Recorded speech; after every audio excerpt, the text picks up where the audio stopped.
유년부 친구들 안녕! 여러분, 우리가 찬양해야 될 분은 누구인가요? 네, 바로 하나님이에요.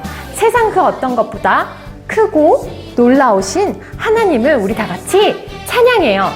지난주에 이어서 이번 주도 어김없이 앉아있지 말고 일어서서 오늘의 찬양곡 나의 하나님은 크시도다를 우리 다 같이 크게 찬양할게요.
유년부 친구들 안녕! 좀 전에 우리 신정 선생님이랑 같이 찬양 잘 했나요? 나의 하나님은 크시도다. 우리 찬양할 때 앉아서 하지 말고 꼭 일어나서 같이 우리 선생님들과 율동하면서 우리 하나님께 찬양하는 우리 유년부 친구들이 다 되었으면 좋겠습니다. 자, 7월달 우리 암송 구절을 같이 한번 읽어보겠습니다. 로마서 12장 21절 말씀이에요. 준비 시작. 악에게 지지 말고 선으로 악을 이기라. 로마서 12장 21절 말씀. 아멘. 악에게 지지 말라고 하는 이 말씀, 선으로 악을 이기라 라는 이 말씀을 기억하면서 7월 한 달 동안 우리 주님과 승리할 수 있는 우리 친구들이 되었으면 좋겠습니다. 자, 우리 오늘 말씀을 같이 나누어 볼게요. 오늘 말씀은 여호수아입니다. 여호수아 1장인데요. 우리 친구들이 이 여호수아 1장의 배경을 좀 알았으면 좋겠어요. 지금 어떤 상황이냐면 이스라엘 백성이 400년 동안 애굽에서 종살이를 했는데 하나님께서 이스라엘 백성을 불쌍히 여기셔서 누구를 세웠죠? 맞아요. 모세를 세워서 이스라엘 백성을 애굽으로부터 구출합니다. 이걸 우리는 출애굽이라고 하죠. 출애굽을 시킨 다음에 홍해를 건너요. 그쵸? 하나님의 놀라운 기적을 경험한 이스라엘 백성들이 이제 하나님께서 약속한 가나안 땅으로 가야 되는데 12명의 정탐꾼을 보냈는데 12명이 가나안 땅을 보고 와서 보고하는 게 2명은 그 가나안 땅을 보고 소망을 보았고 이 10명은 가나안 땅을 보고 절망을 봅니다. 그래서 2명은 긍정적인 평가를 하고 10명은 부정적인 평가를 하는 거예요. 그 2명이 누구죠? 긍정적인 평가를 하는 여호수아와 갈렙입니다. 그 나머지 10명은 부정적인 평가, 우리는 저들에 비하면 메뚜기와 같아요. 저들은 너무 큰 거인이에요. 우리는 저들을 이길 수 없습니다. 이런 부정적인 평가를 우리 하나님께서 듣고 이스라엘 백성들을 어디로 보내죠? 광야로 보내요. 광야에서 40년 동안 그곳에서 많은 훈련과 그리고 하나님의 다스리심을 경험한 이스라엘 백성이 곧 가나안 땅을 들어가기 바로 전에 지금 있는 상황을 여호수아 1장에서 나타내고 있습니다. 근데 이 여호수아 1장에서는 모세, 그렇게 탁월했던 모세가 죽어요. 그리고선 누구한테 연결되냐면 그 모세의 뒤를 이을 사람이 바로 여호수아가 되는 거예요. 여러분 한번 생각해 보세요. 여호수아의 지금 마음은 어떨까요? 굉장히 두렵고 걱정이 많았을 거예요. 왜냐하면 그렇게 탁월했던 이스라엘 백성들을 하나님의 인도하심 속에서 이끌었던 그 탁월한 리더십이었던 모세가 죽고 그 뒤를 이은다는 게 얼마나 부담되고 걱정이 됐을까요? 내가 과연 이 이스라엘 백성들을 끌고 가나안으로 갈 수 있을까? 이런 고민과 걱정, 두려움, 부담감이 분명히 있었을 거예요. 근데 이런 여호수아 앞에 지금 하나님께서 말씀하고 있는 겁니다. 우리 본문을 같이 한번 읽어볼게요. 준비, 시작!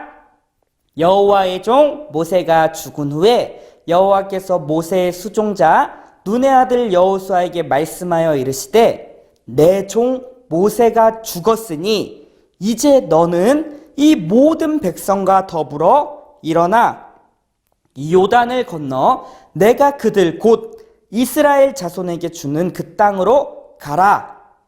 내가 모세에게 말한 바와 같이 너희 발바닥으로 밟는 곳은 모두 내가 너희에게 주었노니. 와, 이렇게 하나님께서 여호수아에게 말하고 있는 거예요. 근데 우리가 여기서 주목할 게 있는데 마지막 부분을 다시 한번 볼게요. 보니까 너희 발바닥으로 밟는 곳은 모두 내가 너희에게 주었노니 이렇게 표현하고 있어요. 아직 밟지 않았는데 가나안 땅을 이미 밟은 것처럼 하나님께서 얘기하고 있어요. 아직 밟지 않았는데 주었다. 내가 너희들이 밟는 모든 땅을 이미 주었다라는 이런 과거 완료형 시제를 지금 쓰고 있어요. 왜 이렇게 표현했을까요? 이것은 하나님께서 계획하신 일은 반드시 성취된다라는 것을 이 말씀이 지금 표현해주고 있는 거예요. 계속 하나님께서 여호수아에게 내가 너와 함께한다. 모세와 함께한 것처럼 내가 너와 함께할 것이다. 너를 통하여 가나안 땅을 차지하게 할 것이다 라고 계속 지금 설득하고 있는 거예요. 그런 설득 앞에 여호수아가 조금씩 반응하고 있다라는 것입니다. 가나안 땅은 하나님에 의해서 점령될 것이에요. 여호수아의 어떠한 리더십에 의한 것이 아니라 하나님의 계획대로 하나님의 인도하심 속에서 반드시 이루어진다라는 것을 지금 본문이 이야기하고 있다라는 사실입니다. 근데요, 우리가 이런 상황 속에서 해야 할 액션이 있는데 그것이 무엇이냐면 다음 구절이 이야기해주고 있어요. 우리 같이 한번 읽어볼게요. 시작! 오직 강하고 극히 담대하여 나의 종 모세가 내게 명령한 그 율법을 다 지켜 행하고 우로나 좌로나 치우치지 말라. 그리하면 어디로 가든지 형통하리니. 지금 뭐라고 얘기했어요?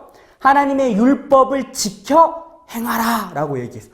좌로나 우로나 치우치지 말고 내가 명령한 율법, 즉 뭐예요? 하나님의 말씀을 지켜서 행하라. 그리하면 내가 형통하리라 라고 지금 얘기하고 있어요. 그러니까 우리에게 지금 여호수아에게 요구하는 것은 무엇이냐면 하나님의 말씀을 지켜서 하나님의 말씀을 순종할 때 너의 삶이 형통하게 될 것이다 라고 지금 이야기하고 있다는 것입니다. 우리 다음 절 또 한번 읽어볼게요. 시작!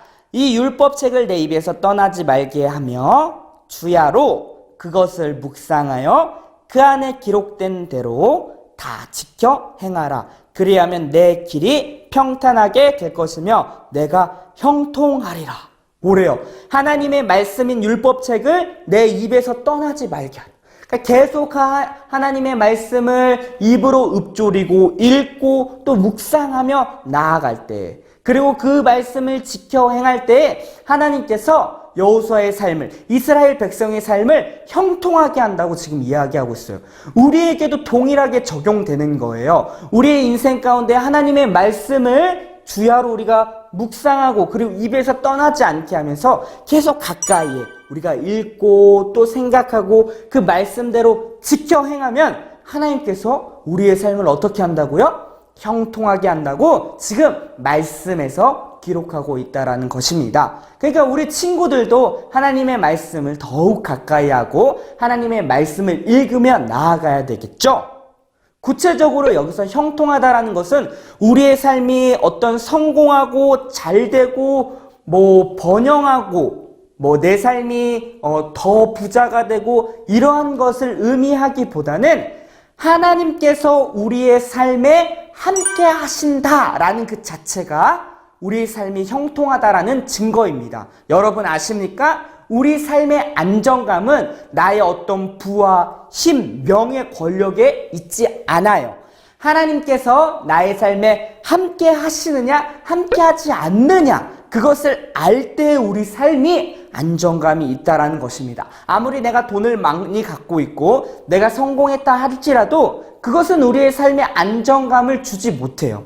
진짜 우리의 안정감, 내 안에 평안함을 주는 것은 하나님이 내 인생 속에서 함께 하시며 나를 인도하시고 나를 이끄신다라는 사실을 우리가 명확하고 알고 믿을 때 그것이 우리의 삶의 안정감이 된다라는 사실입니다. 여호수아는 그것을 알았어요. 하나님이 진짜 나와 함께 하시고 나를 위해서 나를 인도하신다라는 것을 알았기 때문에 여호수아는 그 하나님의 말씀에 순종했다라는 것입니다. 끊임없이 두렵고 걱정하고 있는 여호수아에게 찾아와서 강하고 담대하라. 내가 너와 함께한다. 내가 너를 인도할 거다. 내가 너와 함께함으로 가나안 땅을 차지하게 할 거다. 라고 하나님께서 계속적으로 얘기하듯이 하나님께서 우리 유년부 친구들에게도 동일하게 이야기하는 거예요. 강하고 담대하라. 내가 어디로 가든지 너와 함께함이라. 두려워하지 말고 놀라지 말라. 계속적으로 우리 가운데 얘기해 주고 있다라는 것입니다. 우리가 그 하나님 말씀에 순종해서 우리의 삶을 하나님께 맡기고 하나님의 말씀에 한 걸음 한 걸음 순종하며 나아갈 때 우리의 삶은 그 자체로 형통하게 되는 것입니다. 실제로 여호수아는 이 하나님 말씀에 순종하여서 하나님의 놀라운 역사를 경험했어요. 요단강을 건너고 여리고성을 점령하는 아주 놀라운 일들을 실제로 경험했습니다. 원하옵기는 우리 유년부 친구들도 이 하나님의 놀라운 역사를 경험할 수 있는 우리 친구들이 다 되었으면 좋겠어요. 그렇게 하기 위해서는 우리가 하나님을 더욱 믿고 그 하나님 말씀에 순종하며 우리의 삶에 한 걸음 한 걸음씩 뗄 때 우리 인생, 우리 유년부 친구들의 인생에 하나님의 놀라운 일하심을 경험하게 될 줄 믿습니다. 그렇게 우리 주님과 함께 승리하며 놀라운 역사를 경험하는 우리 친구들이 다 되었으면 좋겠습니다. 우리 말씀을 잘 들었는지 같이 한번 문제를 풀어보도록 하겠습니다. 자, 1번 문제입니다. 다음 빈칸에 들어갈 말은 무엇일까요? 내가 내게 명령한 것이 아니냐? 강하고 담대하라. 두려워하지 말며 놀라지 말라. 내가 어디로 가든지 내 하나님 땡땡땡가 너와 함께 하느니라 하시니라. 네, 세 글자인데요. 과연 정답이 무엇일까요? 1초, 2초, 3초. 네, 정답은 여호와 입니다. 자, 우리 2번 문제로 넘어갈게요. 하나님의 역사를 경험하기 위해서 우리가 해야 할 것은 무엇일까요? 자, 1번 두려움과 걱정으로 우리의 삶을 포기하는 모습이에요. 자, 두 번째 강하고 담대하게 하나님을 믿고 순종하는 모습이에요. 과연 정답은 무엇일까요? 1초, 2초, 3초. 네, 정답은 2번입니다. 강하고 담대하게 하나님을 믿고 순종할 때 하나님께서 우리의 삶을 통해서 하나님의 놀라운 역사를 이루실 것들을 우리가 기대하고 우리의 삶을 그렇게 드리면서 나아갈 수 있는 우리 친구들이 다 되었으면 좋겠습니다. 자, 우리 친구들 계속적으로 지금 우리 드림홀 지하 1층, 교회 지하 1층에서 예배를 드리고 있습니다. 현장에서. 그리고 50명씩 각각 1부, 2부 50명씩 신청을 받아서 예배를 드리고 있으니까 우리 친구들이 엄마 아빠한테 물어봐서 허락하시면 꼭 우리 각반 선생님께 신청해서 예배를 드릴 수 있으면 좋겠습니다. 그리고 우리 지난주에 얘기했지만 우리가 8월 8일 토요일날 여름 성경학교를 하기로 했어요. 그러니까 우리 친구들이 지금 신청을 받고 있거든요. 엄마랑 아빠한테 잘 말씀드려서 또 엄마 아빠가 허락하시면 또 신청해 주셔서 우리 각반 선생님께 알려주셨으면 좋겠습니다. 지금 굉장히 재미있게 우리가 준비하고 있거든요. 선생님들이랑 항상 매주 모여가지고 우리가 잘 준비하고 있으니까 이번 여름에도 우리가 기대하는 마음으로 여름 성경학교에 임하여서 하나님의 놀라운 그 계획들을, 하나님의 놀라우심을 우리가 더욱더 알아갈 수 있는 그런 여름 성경학교가 되었으면 좋겠습니다. 자, 그럼 한 주간도 우리 하나님 말씀에 순종하며 하나님과 승리하는 우리 유년부 친구들이 다 되었으면 좋겠습니다. 안녕! 안녕하세요. 유년부 정길영 강도사입니다. 영상으로는 처음으로 유년부 학부모님께 문안 인사 드립니다. 특별히 오늘은 여름 사역에 관련돼서 이야기하려고 하는데 유년부에서는 8월 8일 토요일 날 여름 성경학교를 하기로 결정하였습니다. 그런데 기존에 했던 교회에서 모여서 하는 방식이 아니라요, 우리가 가정에서 온라인을 통해서 하려고 합니다. 온라인? 온라인으로 여름 사역이 가능할까? 이렇게 생각할 수 있는 분이 지금 계실 수 있는데요. 우리 교사 선생님들께서 지금 열심히 준비하고 있습니다. 특별히 우리 선생님들과 우리 아이들이 소통하기 위해서 줌이라는 프로그램을 사용할 텐데요. 지금 우리 저녁마다 선생님들이 함께 줌을 통해서 지금 계속 소통 중에 있거든요. 그래서 익숙해지고, 그리고 여름 성경학교 전에 우리 아이들도 적어도 2번 정도 만나려고 해요. 조가 편성되면은 그 담당 선생님과 우리 아이들이 함께 소통하는 시간들을 가지려고 하니까요. 당일날 되었을 때 아이들이 좀 익숙해진 상황 속에서 소통하고 진행할 수 있도록 하려고 하니까 너무 걱정하지 마시고 부담 내려놓으시고요. 기대하는 마음과 또 사모하는 마음으로 많이 신청해 주시고 기도해 주시면 좋겠습니다. 특별히 제가 여름 사역을 준비하면서 제 안에 그런 의구심이 있었거든요. 과연 온라인으로 이것이 가능할까라는 이런 생각이 있었는데, 여호수아 6장에 보면은 이스라엘 백성이 여리고를 점령하는 장면이 나옵니다. 근데 하나님께서 이스라엘 백성에게 요구했던 것은 말도 안 되는 것들이었거든요. 매일 하루에 한 바퀴씩 돌고 7째 날에는 7바퀴를 돌고 소리를 외쳐라. 그러면은 이 성이 무너진다. 인간적인 시선으로 봤을 때는 이건 말도 안 되는 요구예요. 근데 이스라엘 백성들이 그 요구 앞에, 하나님의 말씀 앞에 순종하여 발을 떼었더니 한 바퀴를 돌고, 그렇게 7일째는 7바퀴를 돌고 외치니까 하나님의 놀라운 역사를 경험했습니다. 그런 마음이 제 안에 들어오면서 어떤 마음이 생겼냐면, 이런 어려움 속에서도 너의 인간적인 그런 시선을 좀 내려놓고 내가 이 상황 속에서 일할 것들을 좀 기대하면 안 되겠냐, 길영아, 이런 마음을 하나님께서 주셨어요. 그래서 그런 인간적인 저의 생각들을 좀 내려놓고, 염려, 걱정, 근심을 내려놓고, 사실 어려울 수 있는 이 코로나19 상황 속에서도 우리 주님께서 놀라운 일들을 행할 것이다 라는 그런 믿음이 제 안에 생겼습니다. 그러니까 우리 학부모님들께서도 혹시나 지금 생각나시는 그런 어떤 걱정들, 염려들이 있다면 같이 내려놓으시고, 이런 어려움 중에서도 주께서 큰 일을 행하실 것들을 우리가 기대하고 또 사모함으로 이번 여름에도 우리 하나님께 영광을 돌리고, 우리 유년부 아이들에게는 믿음이 성숙되고 또 하나님을 더 알아갈 수 있는 그런 놀라운 시간이 되기를 정말 축복합니다. 우리 학부모님들께서는 많은 신청과 많은 관심, 특별히 이 여름 사역을 위해서 우리 함께 두 손 모아서 기도하신다면은 분명히 이번 여름에도 우리 하나님께서 일하실 것이다 라는 그런 믿음이 제 안에 있거든요. 그러니까 이 마음을 갖고 우리 함께 잘 준비하여 이번 여름에도 우리 주님께 영광 돌릴 수 있는 우리 유년부 공동체가 되었으면 좋겠습니다. 날씨가 많이 더운데요, 힘내시고요. 그리고 어려운 이 시기 우리 서로 힘내서 이겨냈으면 좋겠습니다. 주 안에서 승리하시고 다음에 또 찾아뵙도록 하겠습니다. 안녕.